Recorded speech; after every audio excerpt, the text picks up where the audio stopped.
ओम शांति। आज 29 जुलाई 2020 है और हम सभी ने बाबा के साकार रूप से चले हुए मधुर महावाक्य अवश्य सुने होंगे। आज की मुरली का और अधिक स्पष्टीकरण देने के लिए हमारे साथ हैं आदरणीय आशा दीदी। ओम शांति दीदी। ओम शांति। बाबा ने कहा, मीठे बच्चे, पहले पहले सबको बाप का सही परिचय देकर गीता का भगवान सिद्ध करो, फिर तुम्हारा नाम बाला होगा। इसमें दो बातें हैं।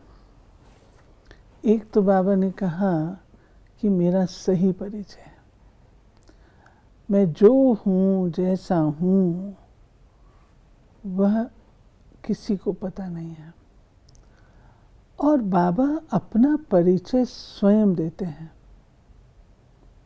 क्यों? क्योंकि सर्वशक्तिवान निराकार ज्योति बिंदु साकारी तो नहीं है,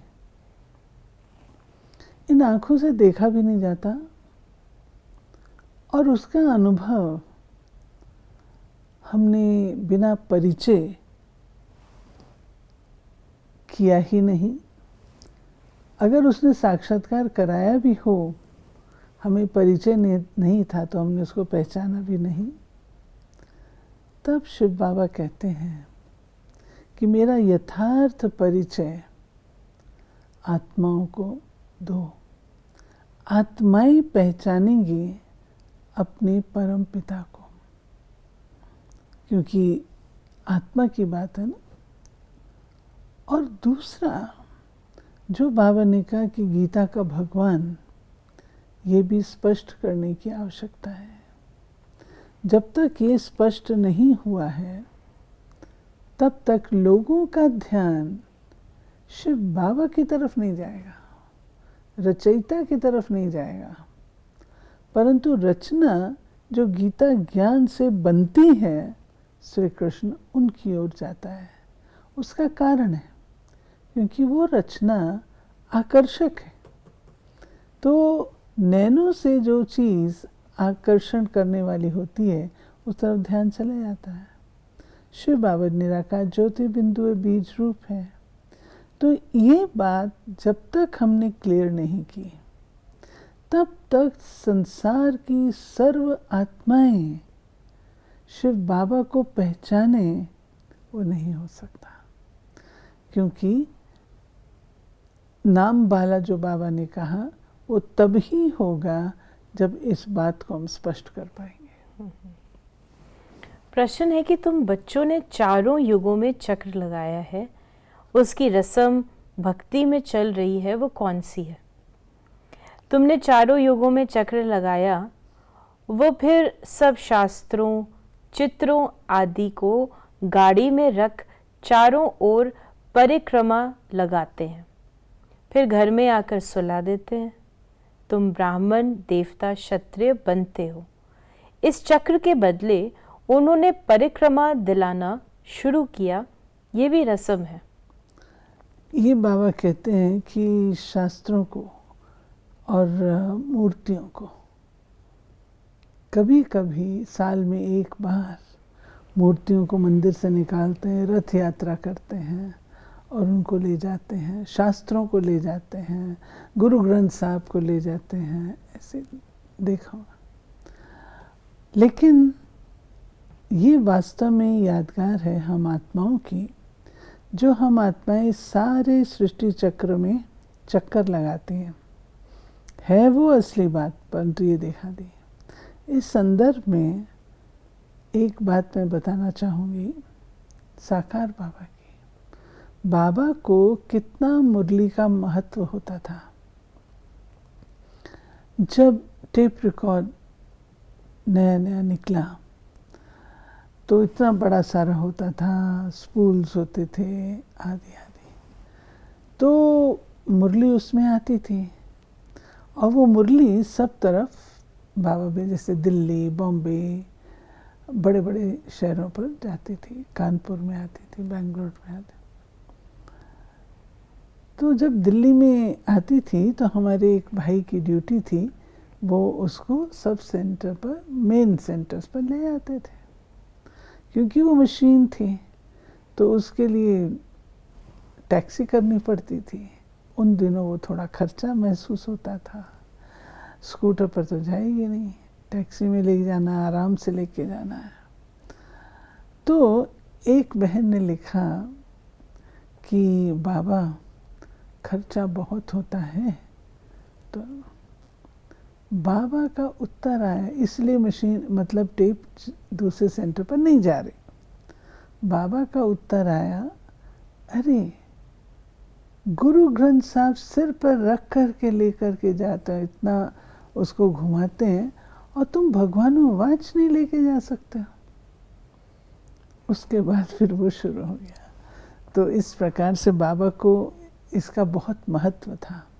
और ये जो बात कही है बाबा ने मुरली में, ये दूसरी बात है कि तुम आत्माएं चक्कर लगाती हो सारे कल्प में, उसकी यादगार है। और शायद वो भाई अभी हैं भी, है शरीर में भी है।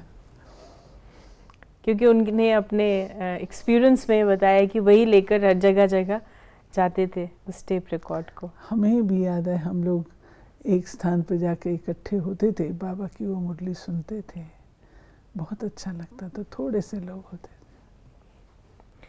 फिर बाबा ने कहा, पहले पहले ऐसे भी नहीं कहना है कि वो बिंदी है, इसमें फिर मूंझ पड़ेंगे।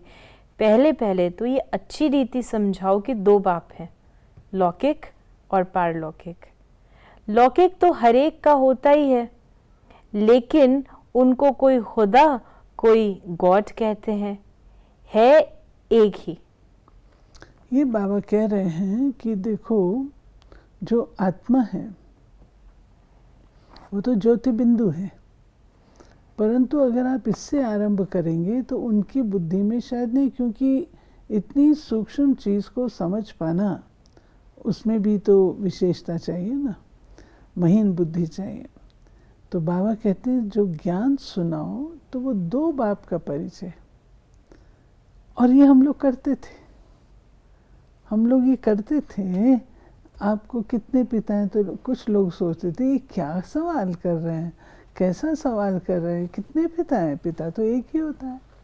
फिर उनको समझाया जाता है आपके तीन पिता हैं, एक लौकिक है, एक पारलौकिक है, और एक अलौकिक भी है।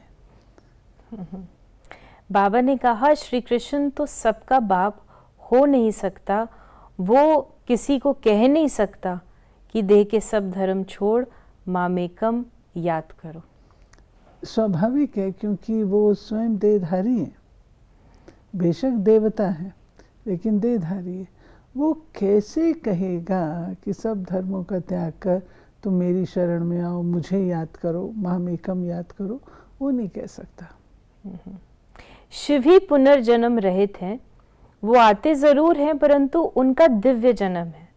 भागीरथ पर आकर सवार होते हैं, पतितों को आकर पावन बनाते हैं। भागीरथ भी समझने की बात है। यह है भाग्यशाली रथ। तो कहा जाता है कि भागीरथ ने गंगा लाई। अब सोचने की बात, गंगा जो इतने फोर्स वाली उतर रही हैं, और उसको मस्तक में कैसे धारण किया जा सकता है? लेकिन ये है शिव बाबा की बात। ज्ञान सागर ब्रह्मा के रथ में मस्तक में विराजमान होकर हम आत्माओं को ज्ञान देते हैं, जो भागीरथ बताया गया है।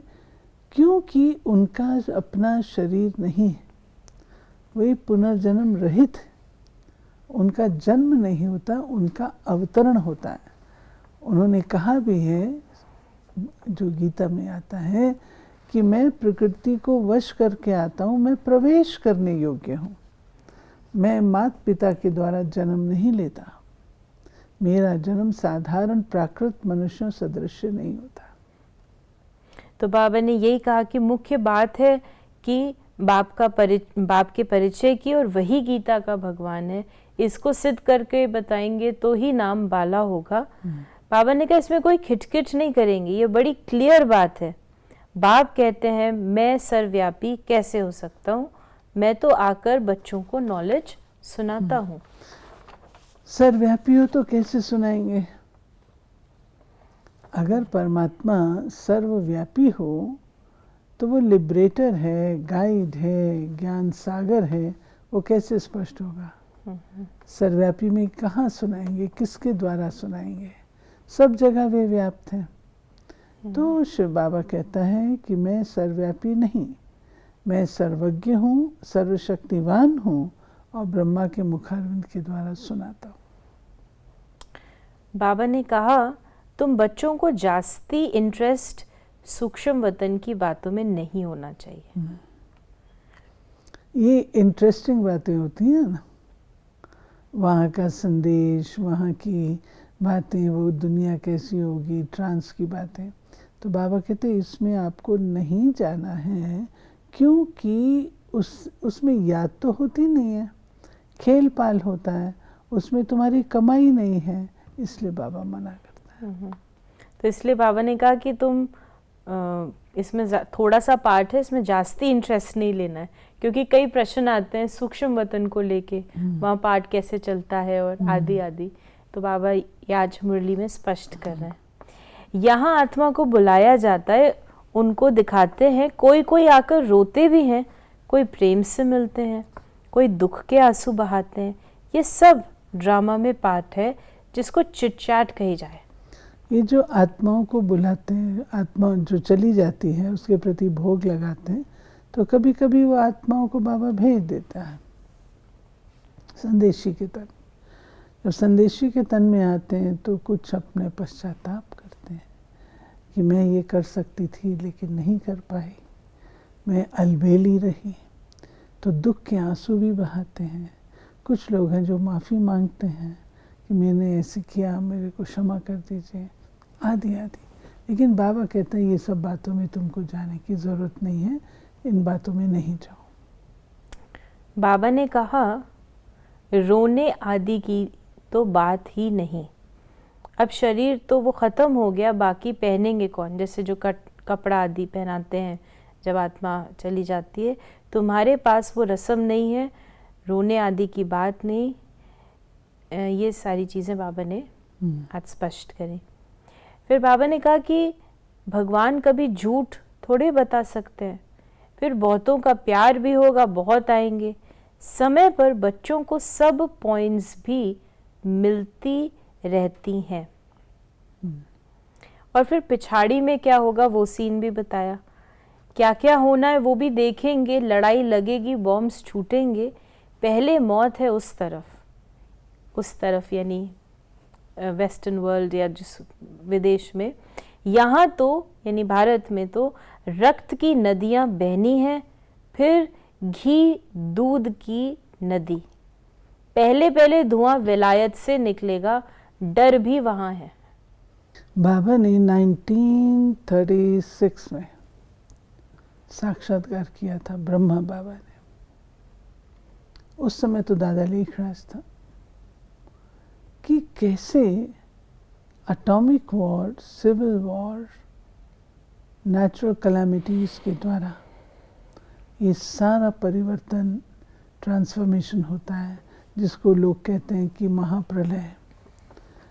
तो बाबा ने बताया कि ज़्यादातर ये जो बमबारी है ये दूसरे मुल्कों में होगी, और भारत में जो है वो नेचुरल कैलामिटीज़ के द्वारा होगा और सिविल वॉर्स। बाबा ने कहा कि अनेकानेक धर्म, अनेक मतें हो जाती हैं, ये एक धर्म एक श्रीमत से स्थापन होता है, द्वैत की बात नहीं। द्वैत माना दो, तो जहाँ दो होंगे वहाँ पर कुछ ना कुछ प्रॉब्लम होगी।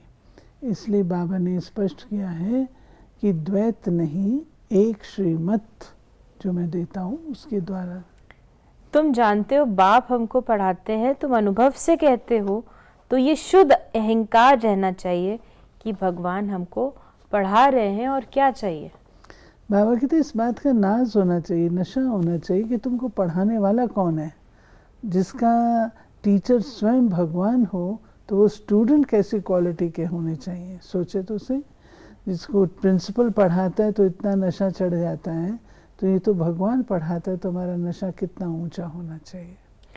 और फिर बाबा ने आज हमें आँखों के ऊपर पूरा बताया कि कैसे भिन्न भिन्न विकार आ जाते हैं। लोभ के बारे में कि कोई चीज़ देखेंगे तो दिल बिदबिद करेगी कि इसे खाएं।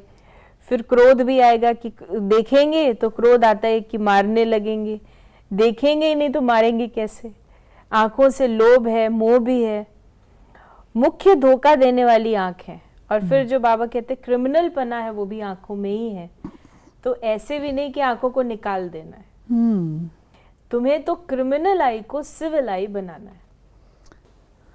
आंखें देखती हैं, इंपोर्ट करती हैं और संकल्प भी चलाती हैं, मनसा को भी स्टिमुलेट करती हैं। तो बाबा कहते हैं इसका अर्थ ये नहीं है कि आंखें देखती हैं तो आंखों को ख़त्म कर दो, नहीं, आंखों को सिविल बनाओ, जो इसमें गड़बड़ है उसको ठीक करो, ये बात बाबा ने बोली है। और बाबा कहते हैं लोभ भी इसके द्वारा आता है, मोह भी आता है, क्रोध भी आता है, काम भी इसके द्वारा आता है। तो ये सिविल आइज बनाने का लक्ष्य रहना चाहिए, निकालना नहीं है, निकालना। वरदान है आज का, संगम युग के महत्व को जान, एक का अनगिनत बार रिटर्न प्राप्त करने वाले सर्व प्राप्ति संपन्न भव। संगम युग पर बाप दादा का वायदा है 1-2 लाख लो, जैसे सर्वश्रेष्ठ समय, सर्वश्रेष्ठ जन्म, सर्वश्रेष्ठ टाइटल इस समय के हैं, वैसे सर्व प्राप्तियों का अनुभव अभी ही होता है। अभी एक का सिर्फ लाख गुणा नहीं मिलता, लेकिन जब चाहो जैसे चाहो जो चाहो बाप सर्वेंट रूप में बंधे हुए हैं। एक का अनगिनत बार मिल जाता है क्योंकि वर्तमान समय वरदाता ही आपका है। जब बीज आपके हाथ में है तो बीज द्वारा जो चाहे वो सेकंड में लेकर सर्व प्राप्तियों से संपन्न बन सकते हो। ये है शॉर्टकट मेथड। बजाय इसके हम इधर उधर भागें दौड़ें, बीज को ही अगर हम अपना बना लेते हैं तो बीज को बनाने से सर्व प्राप्तियाँ हो जाती हैं। जैसे एक कहानी बताते हैं, राजा ने कहा जिसको जो चीज़ लेनी है ले लो मेरे दरबार से। तो एक कन्या भी बैठी थी, छोटी सी कन्या, वो भी देखती रही। राजा ने कहा तुम भी ले लो कुछ, तो उसको कुछ नहीं, वो आई और उसने राजा के सिर पे हाथ रख लिया। सिर पे हाथ तो राजा उसका हो गया, तो सब कुछ उसका हो गया। तो ऐसे बाबा कहते हैं बीज जब आपके हाथ में आ गया, रचयिता आपके हाथ में आ गया, तो सब चीज़ दाता आपके हाथ में आ गया, तो सब कुछ। और स्लोगन है, सफलता संपन्न बनना चाहते हैं तो 1-2 की बातों को स्वीकार करो और सत्कार दो। ये बहुत इम्पोर्टेंट बात है। सफलता तब होती है जब जो साथी हैं, जिनके साथ आप कार्य व्यवहार में सेवा में हैं, उनके भी शुद्ध संकल्प है, सकारात्मक है, नेगेटिव नहीं है। अगर नेगेटिव होंगे तो कहीं ना कहीं अड़चन आएगी। इसलिए बाबा कहते हैं एक नियम अपनाओ, सबको सत्कार देना है और सबकी बात को स्वीकार करना है। कभी कभी कोई बात ऐसी होती है जिसको आप स्वीकार नहीं कर सकते, तो रिजेक्ट नहीं करो। आपकी बात ठीक है, आप ठीक कह रहे हैं, लेकिन इस समय ये बात है, तो कहने का भी तरीका होता है। तो वो बाबा कहते हैं सत्कार से कहेंगे तो ठीक होगा। तो ये थे बाबा के आज के मधुर महावाक्यों का और अधिक स्पष्टीकरण। यदि आपके मन में भी कोई प्रश्न है तो आप अपने प्रश्नों को हम तक अवश्य पहुंचाएं। ओम शांति।